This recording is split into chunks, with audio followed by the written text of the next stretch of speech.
여호와는 나의 목자시니 내게 부족함이 없으리로다. 그가 나를 푸른 풀밭에 누이시며 쉴 만한 물가로 인도하시는도다. 내 영혼을 소생시키시고 자기 이름을 위하여 의의 길로 인도하시는도다. 내가 사망의 음침한 골짜기로 다닐지라도 해를 두려워하지 않을 것은 주께서 나와 함께 하심이라. 주의 지팡이와 막대기가 나를 안위하시나이다. 주께서 내 원수의 목전에서 내게 상을 차려주시고 기름을 내 머리에 부으셨으니 내 잔이 넘치나이다.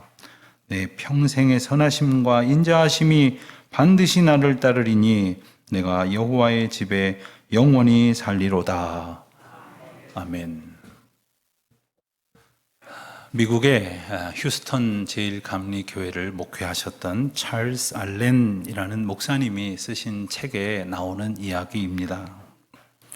어느 날 사업을 하시는 한 교우께서 목사님을 찾아오셔서 이렇게 상담을 청합니다. 목사님, 저는 제가 하는 일에는 좀 성공을 거두었다고 다른 사람들에게 칭찬을 듣고 삽니다마는 저는 사실 너무 힘이 듭니다. 불안하고 근심이 많습니다. 잠도 잘 잘 수가 없고 무엇을 먹어도 소화를 잘 시키지도 못합니다. 늘 불안하고 고통스럽습니다. 병원에 가서 진찰을 받아도 특별한 진단도 나오지는 않습니다. 아무 소용이 없습니다.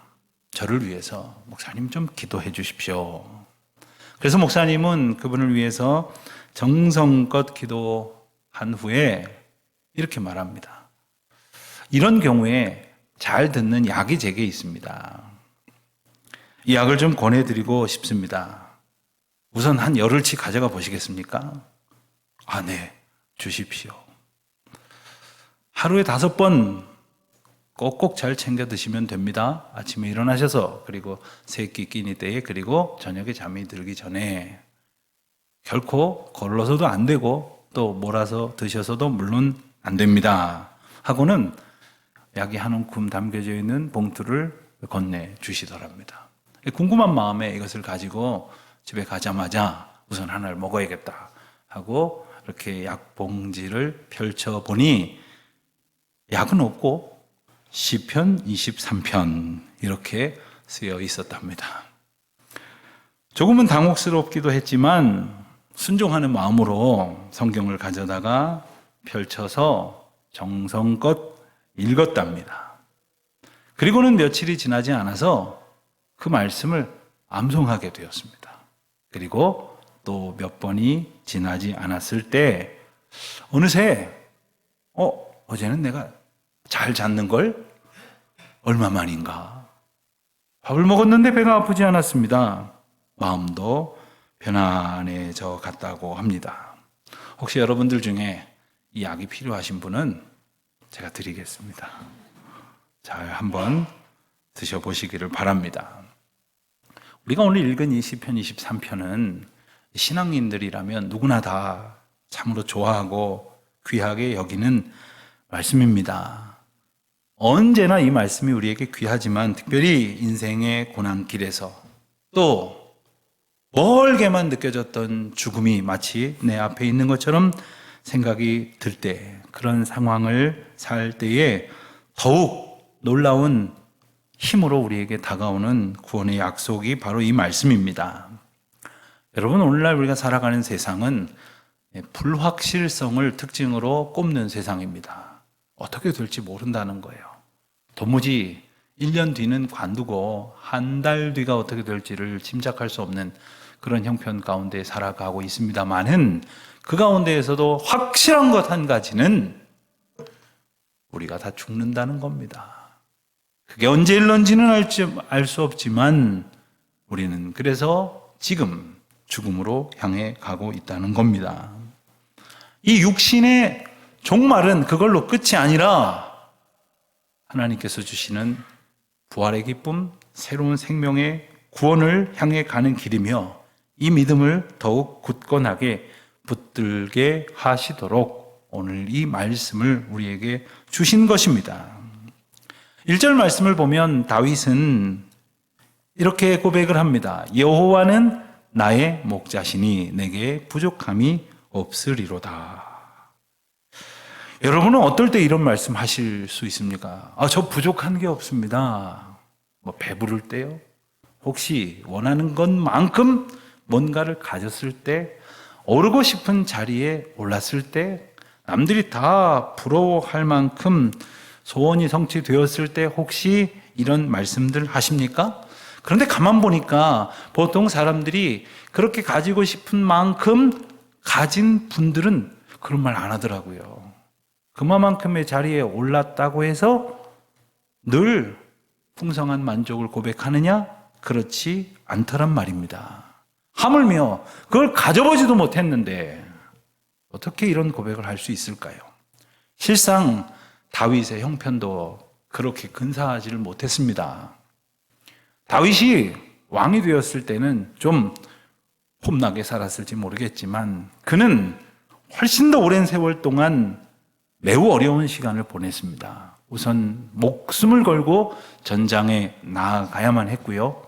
또 왕이 되기 전에는, 그리고 왕으로 기름 부음 받고도 자신의 주군이자 선왕이며 장인인 사울 왕의 위협에 쫓겨서 도망다니는 신세가 되고 말았습니다.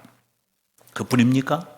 때로는 신하들에게, 또 심지어는 아들에게 반역을 당해서 그저 몸을 피하는 신세가 되고 말았습니다. 그래서 자기 나라에 편안히 있지 못하고 남의 나라로 도피하기도 했고, 그리고 자기를 알아보는 사람으로 인하여 어려움을 겪을까봐 미친 사람 행세를 하고, 심지어 침을 수염에 이렇게 흘려가면서 그렇게 정신이 온전한 사람, 온전치 않은 사람 행세를 하기도 했던 것입니다.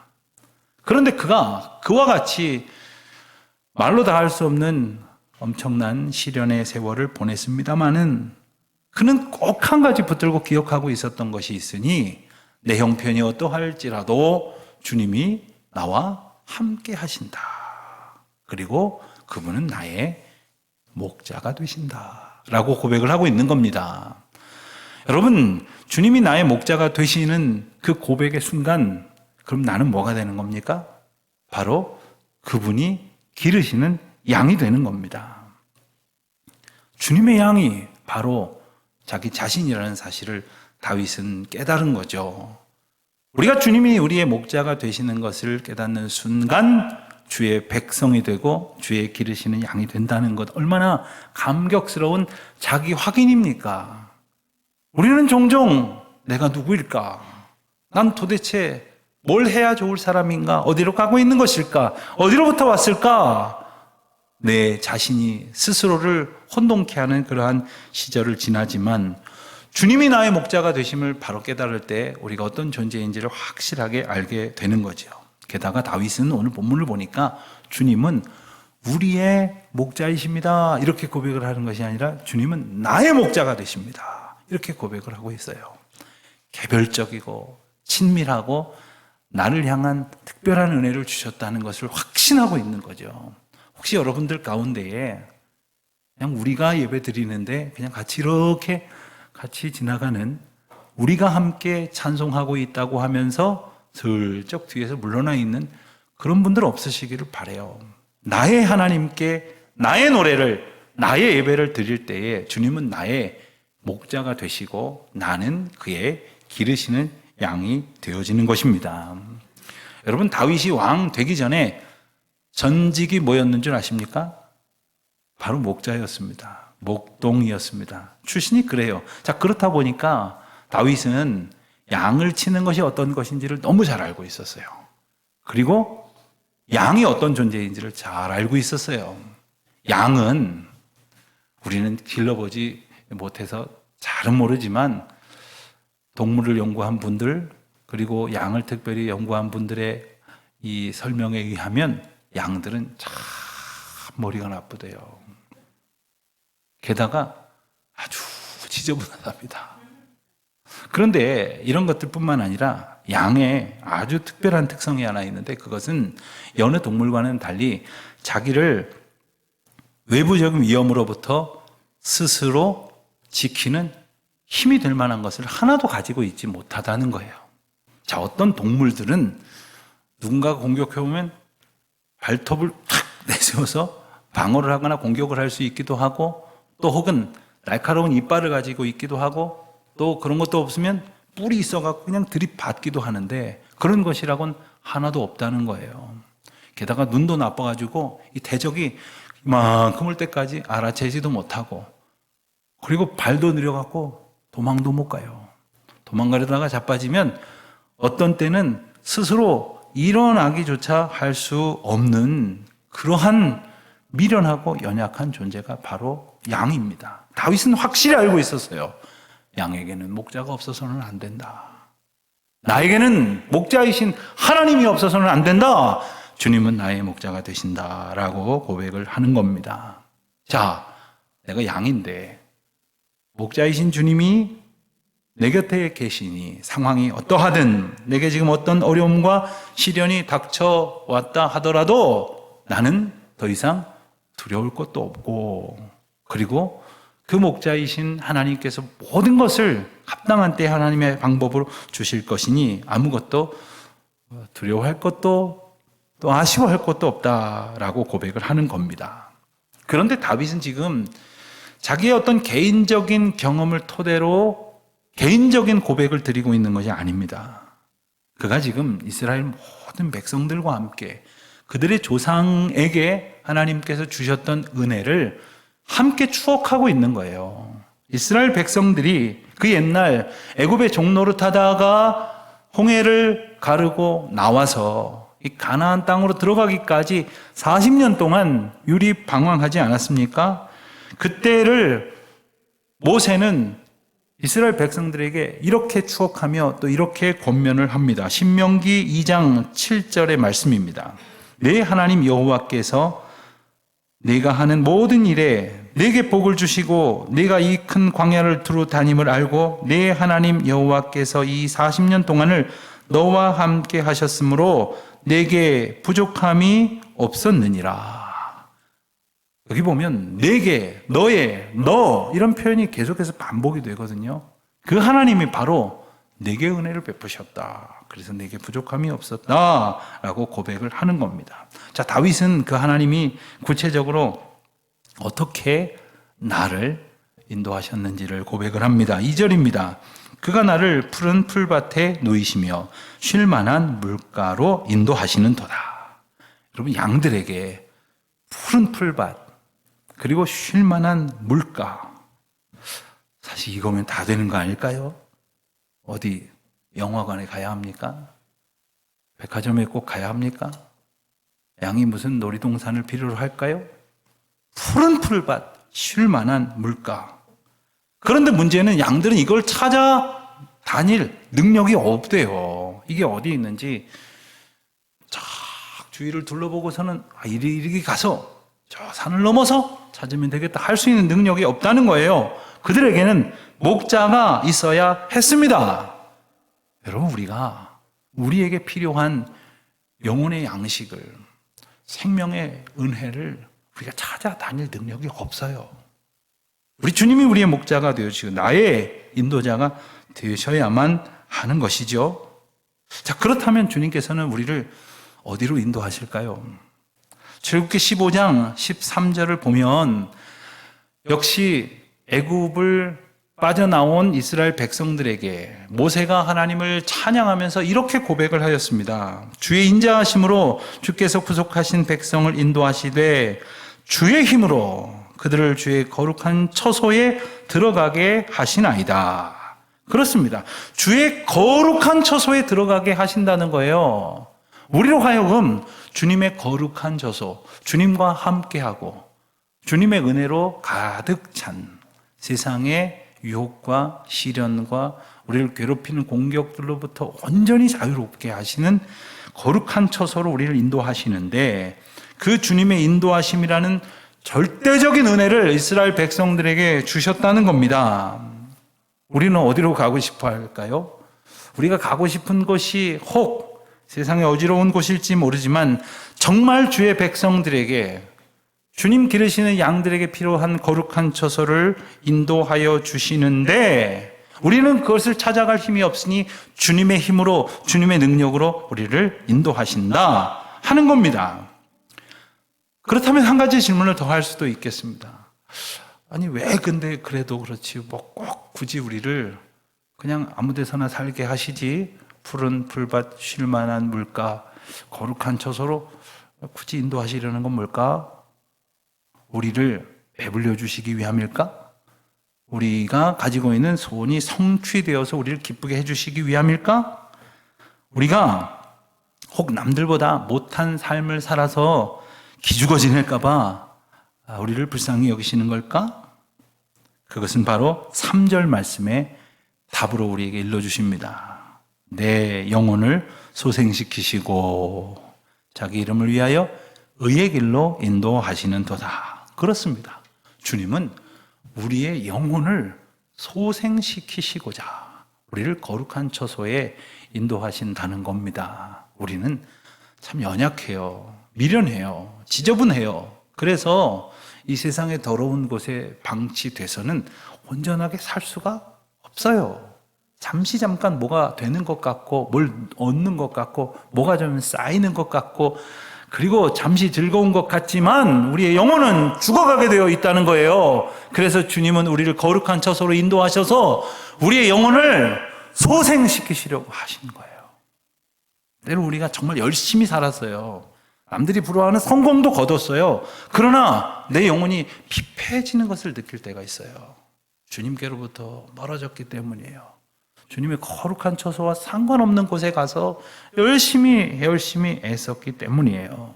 주님은 우리 영혼을 되살리시겠다고 선포하시는 겁니다. 우리를 의의 길로, 즉 바른 길, 생명의 길, 구원의 길로 걷게 하시기 위함입니다. 요한복음 10장 10절 하반절에 보면 예수님께서 선한 목자로 오셨음을 선포하신 후에 그가 오심의 목적을 이렇게 말씀하십니다. 내가 온 것은 양으로 생명을 얻게 하고 더 풍성히 얻게 하려는 것이라.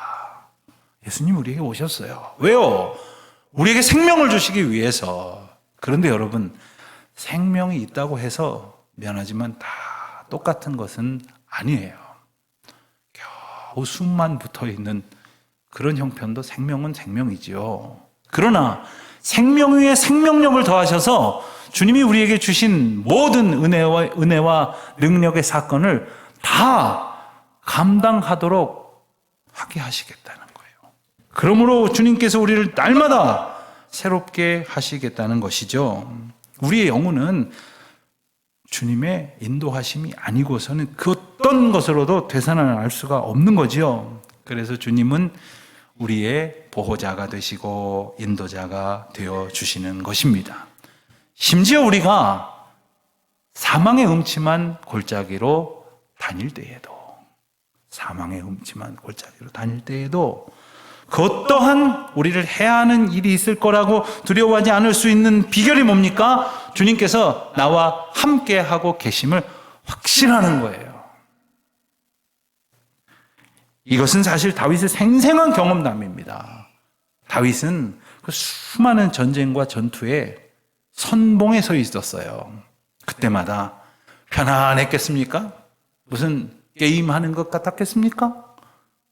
오늘 죽을지 내일 죽을지 모를 그 위험천만한 나날을 보내야만 했었습니다. 그뿐 아니라 그는 대적자의 칼날을 피해서 이리저리 도망 다닐 때에도 날마다 사망의 음침한 골짜기를 지나는 것 같았죠. 이스라엘 백성들도 마찬가지였습니다. 이건 다윗의 개인적인 고백이 아니라 이스라엘 백성들 전체가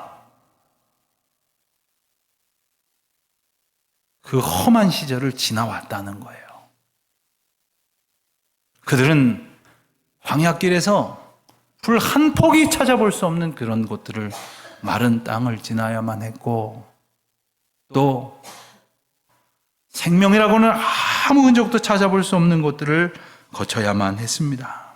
사람의 그림자도 하나도 없는 그 땅을 지나야만 했지만 주님은 안전하게 그들을 인도하여 주셨습니다. 혹시 우리 중에도 말 그대로 죽을 고비를 넘겨보신 분들이 계실 거예요. 병원에서 가망 없습니다 하는 말을 들어보신 분도 계실 거예요. 정말 찰나의 어떤 죽음 앞에서 경각을 다투는 그런 위협에 처해 보신 분들도 계실지 모릅니다. 우리의 삶이 그러했습니다. 그러나 주님께서 우리를 보호하셨고 인도하셨다는 것을 깨닫게 하심을 기억하고 주님께서 그의 지팡이로 마치 수렁에 빠져있는 양을 이렇게 끄집어 올리듯이, 그리고 막대기로 우리를 향해 다가오는 모든 이 악한 공격들이나 혹은 이 동물들의 우리를 향한 위협을 다 막아내 주시는 것처럼 그와 같은 은혜를 누리면서 여기까지 왔다는 거죠. 어제는 우리가 기억하는 것처럼 72주년을 맞는 6.25 한국 전쟁 기념일입니다. 저는 해마다 이맘때가 되면 책을 한 권 이렇게 좀 다시 들추어 봅니다. 한 10년 가까이 되었던 어느 날 어느 분에게 선물을 받은 책인데, 책 제목은 이렇습니다. 6.25 전쟁 1129일. 1129일 동안의 한국 전쟁을 비교적 소상하게 기록해 놓은 책이에요. 시판되는 책은 아닙니다. 그 책을 보면서 얼마나 이렇게 어려운 순간들이 우리에게 있었는데, 또 얼마나 이렇게 번영된 나라를 우리가 살고 있는가 생각할수록 믿어지지가 않아요. 어떻게 우리가 이 시련과 위기를 지나올 수 있었을까? 요즘 우크라이나에서 벌어지는 전쟁에 세계가 적극적으로 돕지 못하는 것을 보면서 참 안타까운 마음이 드는데, 그때 어떻게 세계 16나라의 젊은이들이 이 땅에 마치 내일처럼 목숨을 걸고 뛰어올 수가 있었을까? 이 모든 것이 사망의 음침한 골짜기를 지나고 있는 이 백성에게 허락하신 놀라운 은혜가 아닐 수 없습니다. 우리는 그와 같은 은혜를 경험한 민족입니다. 그러한 백성입니다. 이것은 단순히 시적인 표현이 아닙니다. 이스라엘 백성들과 우리에게 허락하신 역사적인 실존이고 동일한 은혜가 우리에게 있었다는 것을 다시금 떠올리게 하시는 말씀이죠.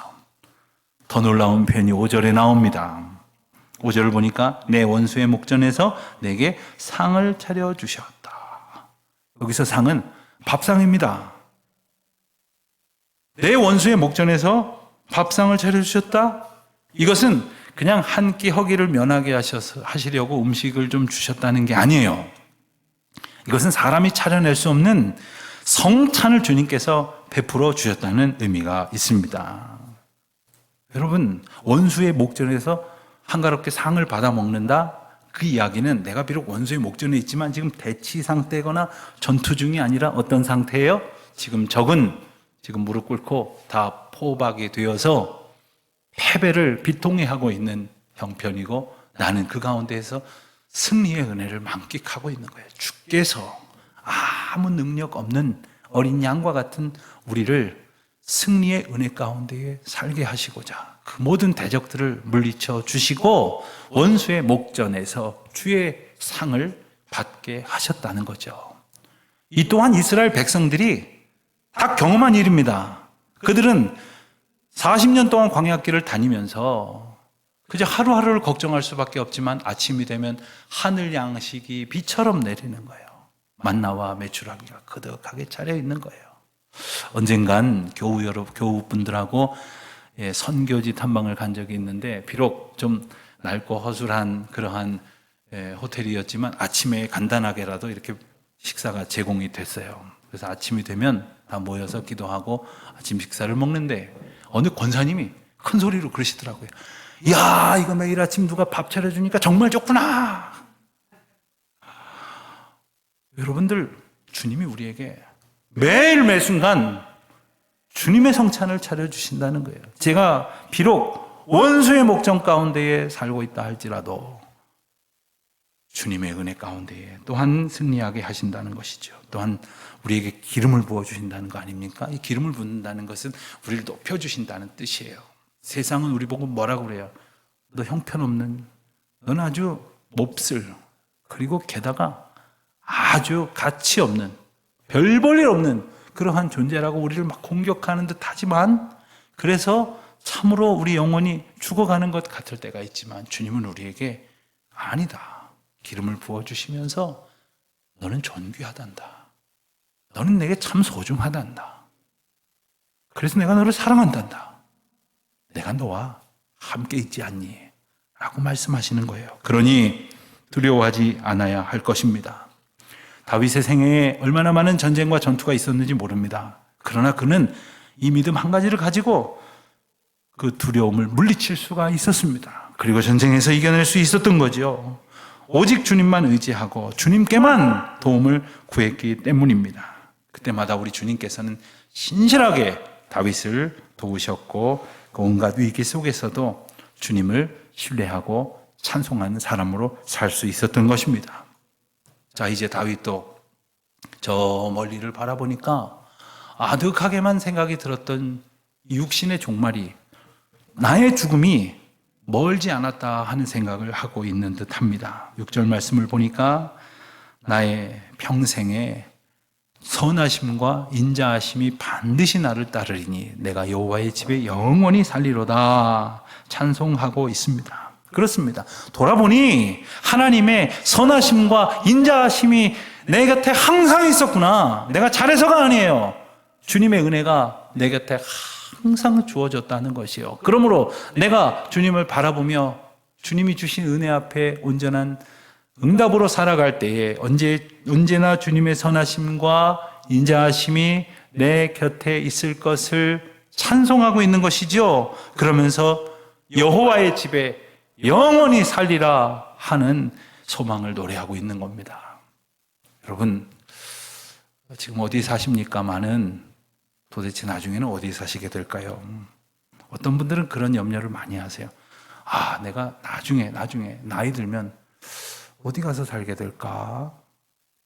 그런데 나중에 나이 들어서 어디 가서 살게 될까는 혹 생각하시고 염려하시고 혹 걱정을 하면서도 정말 나중에 우리 영혼이 어디 가서 살게 될까를 별로 관심을 못 갖고 계신 분들이 혹시 있는 건 아닙니까? 오늘 말씀에 다윗의 고백으로 본다면 다윗은 주님의 나라에, 아버지의 집에 입주권을 받아놓은 상태예요. 걱정할 것이 없는 거예요. 영원토록 주와 함께 거하게 하실 주님의 놀라운 은혜의 약속을 받은 삶이라고 노래하고 있습니다. 이 또한 이스라엘 백성들에게 경험케 하신 은혜예요. 그들이 오늘 죽어도 이상할 것 없는 광야길을 지났지만 가나안 땅을 약속받았던 사람이 아닙니까? 그러한 인생들 아닙니까? 우리도 마찬가지입니다. 때로는 소망 없는 듯한 인생을 살아가고 있습니다만은 내 아버지 집에 영원토록 거하게 하시는 주님의 약속을 허락받은 사람입니다. 그 소망을 가지고 선하신 주님, 나의 목자이신 주님을 의지하며 전적으로 신뢰하며 주의 힘을 힘입어 오늘을 살아가는 저와 여러분 되시기를 주의 이름으로 축원드립니다.